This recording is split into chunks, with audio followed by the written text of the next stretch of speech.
E o clima segue no radar dos produtores. E aí tem custo de produção que continua sendo uma preocupação. É nesse assunto que a tecnologia acaba ganhando cada vez mais espaço para tentar ajudar o campo a produzir mais e com mais eficiência. E para falar sobre esse cenário, a gente recebe agora a Graciela Mognol, que é gerente de marketing da BASF Brasil. Muito obrigado pela presença, Graciela. Uma boa tarde para você.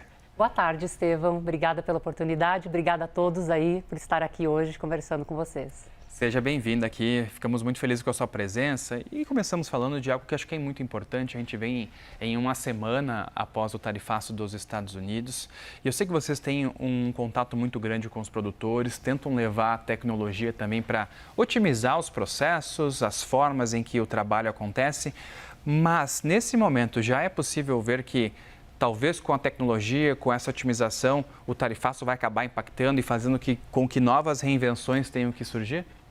Bom, essa é sempre uma excelente pergunta. Acho que eu começo te falando que o agro passa diariamente por uma reinvenção, principalmente o agronegócio brasileiro. Dentro do nosso negócio hoje, da BASF Soluções para a Agricultura, a gente posiciona todo o nosso time de forma consultiva ao lado desses produtores, tentando identificar, Estevão, quais são os principais impactos, seja do clima, seja do tarifaço, seja do custo de produção, seja da rentabilidade, levando seja uma solução em agricultura digital, ou uma solução em defensivo, ou em sementes, ou em biotecnologia, para que no final do dia, esse produtor e essa produtora que estão no campo consigam romper barreira de produtividade. É só produzindo mais que a gente vai conseguir minimizar todo e qualquer impacto da safra, conforme eu comentei antes. Então, essas soluções de forma muito customizadas e levadas para o produtor da maneira certa, na hora certa, vai fazer o produtor colher mais, porque é no detalhe que a gente vai ganhar toda e qualquer safra que se apresenta mais desafiadora. Eles já têm demonstrado algum tipo de dificuldade assim nesses processos após essas decisões? Eu acho que o maior desafio é sempre sentar na mesa e elucidar a situação. Porque eu acho que no primeiro momento, sempre que chega uma informação, o agricultor fica, como é que eu reajo a isso agora? E trazer lucidez, mostrando os dados, como é que ele pode ser mais eficiente, como é que ele pode contornar essa situação, é o que vai ajudar ele ou ela, no final do dia, a tomar a melhor decisão de compra, tomar a melhor decisão de venda e, mais do que isso, olhar de uma forma integrada para o negócio dele. Porque tem uma coisa que a gente não pode deixar de falar sempre pro produtor, é a gestão de custo, Como é que ele ou ela, no dia a dia, conseguem ser mais eficientes e ajudar também isso, no final do dia, a levar a produção adiante. Bom, a gente está entrando em um momento importante da safra 26-27 agora, nesses meses, Final de um semestre, início de outro semestre. E qual estratégia vocês têm feito para tentar ganhar esse mercado, considerando o momento de crise geral nas empresas de insumos e o produtor um pouco mais retraído no momento das compras, buscando linhas de crédito que não são tão favoráveis como já foram antigamente? Exato. A nossa principal missão é olhar para o cliente e estar próximo dos clientes, próximos desses agricultores, próximos da tomada de decisão. É fato, o agricultor está deixando a tomada de decisão mais próximo do plantio. Estamos chegando na porta da safra 26-27, um ano mais desafiador. E a BASF, além da gente conseguir levar hoje soluções em produtos, serviços, a gente também tem uma missão de financiar a safra. Então, a gente vem ano após ano trabalhando com diversas ferramentas financeiras, seja na oferta de uma operação de barter, seja de um FIDIC, seja de um FIAGRO, com uma área extremamente competente para que a gente consiga, junto com esses produtores, tentar minimizar esses impactos.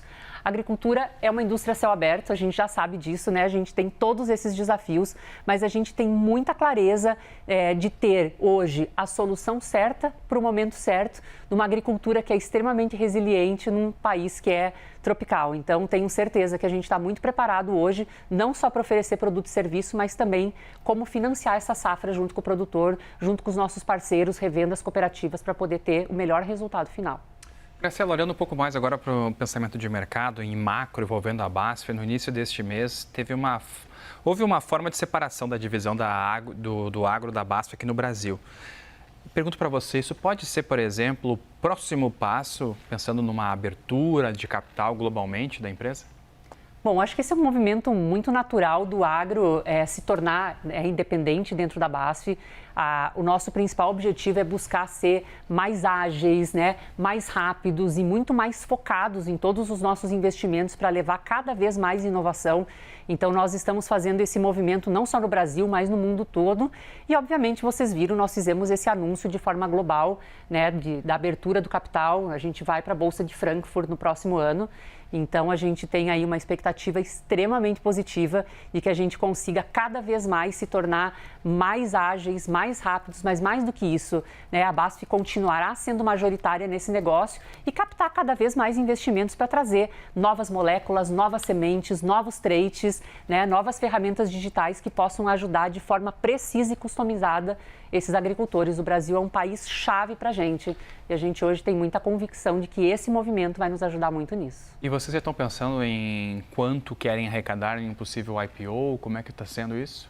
Isso ainda não, mas isso em breve aí a gente vai poder divulgar e comentar com todos, mas o nosso principal objetivo é, com certeza, se manter como uma empresa de pesquisa e desenvolvimento, olhando todos os nossos principais sistemas produtivos do Brasil, mas mais do que isso, tendo sempre em vista o sucesso do produtor e como é que a gente ajuda ele a resolver os grandes dilemas da agricultura. Bom, Graciela, para a gente finalizar a nossa conversa, quero te perguntar também de um outro tema que envolve o agro e é algo que a gente está vendo com bastante preocupação, que é a situação do El Niño. Como que os produtores têm se preparado?